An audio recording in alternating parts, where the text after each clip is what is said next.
ഈ ചെറുപ്പക്കാർക്കൊരു ചാലഞ്ച് കൊടുക്കുകയാണ് ഇപ്പോഴും മെസ്സി. 39ാമത്തെ വയസ്സിൽ ഈ വേൾഡ് കപ്പിൽ നമ്മൾ നോക്കുകയാണെങ്കിൽ എംബാപ്പയ്ക്ക് ആയി 4 ഗോൾ, ഹാലൻഡിന് 4 ഗോളായി.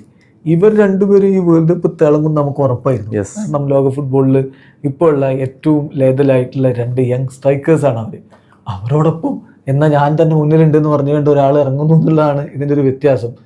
ഇത് ക്രിസ്ത്യാനോയെ കൊണ്ട് സാധിക്കും തോന്നുന്നുണ്ട്. അപ്പോൾ ഇന്ന് ക്രിസ്ത്യാനോ ഇറങ്ങുന്നുണ്ട്. അതുകൊണ്ട് ചോദിക്കുകയാണ്, മെസ്സി വേഴ്സസ് ക്രിസ്ത്യാനോ എന്നുള്ളത് ക്ലബ് ഫുട്ബോളിൽ ഇതുവരെ നമ്മൾ പറഞ്ഞിട്ടുണ്ടെങ്കിലും ഈ വേൾഡ് കപ്പിൽ മെസ്സി വേഴ്സസ് ക്രിസ്ത്യാനോ എന്നുള്ളത് ഒരു താരതമ്യത്തിനേ സാധ്യതയില്ല. ഇല്ല, ക്ലബ് ഫുട്ബോളിലാണ് ആ ഡുവലും റൈവൽറിയും കാര്യങ്ങളൊക്കെ വരുന്നത്. ലോകകപ്പിലേക്ക് വരുമ്പോൾ ഒരു അണ്ടർ അച്ചീവ്ഡ് ആണ് ആക്ച്വലി സത്യം പറഞ്ഞിട്ടുണ്ടെങ്കിൽ ക്രിസ്ത്യാനോയെ സംബന്ധിച്ചിടത്തോളം. നമ്മൾ നേരത്തെ പറഞ്ഞിട്ടുണ്ട്, നിലവിൽ 8 ഗോളുകൾ എന്ന് പറയുന്നത് 5 വേൾഡ് കപ്പ് മൊത്തം 5 വേൾഡ് കപ്പിൽ അടിച്ചു. അതിൽ 4 ഗോളുകൾ ഒരു വേൾഡ് കപ്പിലാണ്. ബാക്കിയുള്ള ഓരോ ഗോളുകൾ വീതമാണ് അടിച്ചിട്ടുള്ളത്. അതിൽ തന്നെ പെനാൽറ്റികൾ ഉണ്ട്. ആദ്യത്തെ വേൾഡ് കപ്പിൽ 2006 നടന്ന വേൾഡ് കപ്പിലും അതേപോലെ തന്നെ 2022 പെനാൽറ്റി ഉണ്ട്. പെനാൽറ്റിയാണ്. അപ്പൊ ഇങ്ങനെ ഒരു ഫീൽഡ് ഗോൾ, ഓപ്പൺ ഗോളുകൾ ഇതേപോലെ തന്നെ വളരെ കുറഞ്ഞതാണ്. അത് നമ്മൾ ഈ പെനാൽറ്റി എന്നുള്ള എടുത്തു പറഞ്ഞത്, ആ വേൾഡ് കപ്പിൽ ആ ഒറ്റ ഗോളേ ഉള്ളൂ, അത് പെനാൽറ്റി ഗോളാണ്. 2022 ഒറ്റ ഗോളേ ഉള്ളൂ, അത് പെനാൽറ്റി ഗോളാണ്. അതുകൊണ്ട് എടുത്തു പറയുന്നേ ഉള്ളൂ.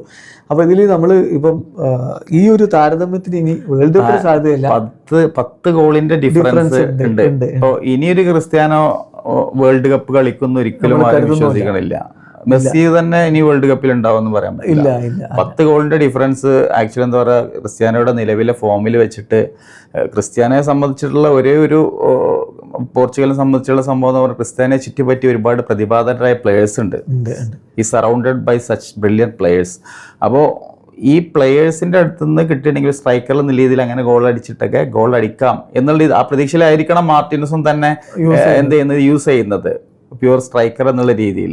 പക്ഷേ നിലവിലിപ്പോൾ ഫുട്ബോൾ ലോകകപ്പിലേക്ക് വരുമ്പോൾ നിലവിലെ മെസ്സിയുടെ താരതമ്യത്തിന് ഒരിക്കലും ക്രിസ്ത്യാനോയെ സംബന്ധിച്ചിടത്തോളം അർഹനല്ല എന്നാണ് ഞാൻ വിശ്വസിക്കുന്നത്. മെസ്സി വേഴ്സസ് ക്രിസ്ത്യാനോ എന്നുള്ളത് നമ്മൾ ക്ലബ് ഫുട്ബോളിൽ ചർച്ച ചെയ്താലും അന്താരാഷ്ട്ര ഫുട്ബോളിൽ വേൾഡ് കപ്പിൽ, എസ്പെഷ്യലി വേൾഡ് കപ്പിൽ അതിൽ ഒരു അർത്ഥമില്ലാത്ത താരതമ്യമാണ്. മെസ്സിയുടെ തൊട്ടടുത്ത് പോലും ക്രിസ്ത്യാനോ ഇല്ല എന്നുള്ളതൊരു വസ്തുതയാണ്. അത് അംഗീകരിക്കുക എന്നുള്ളതാണ്.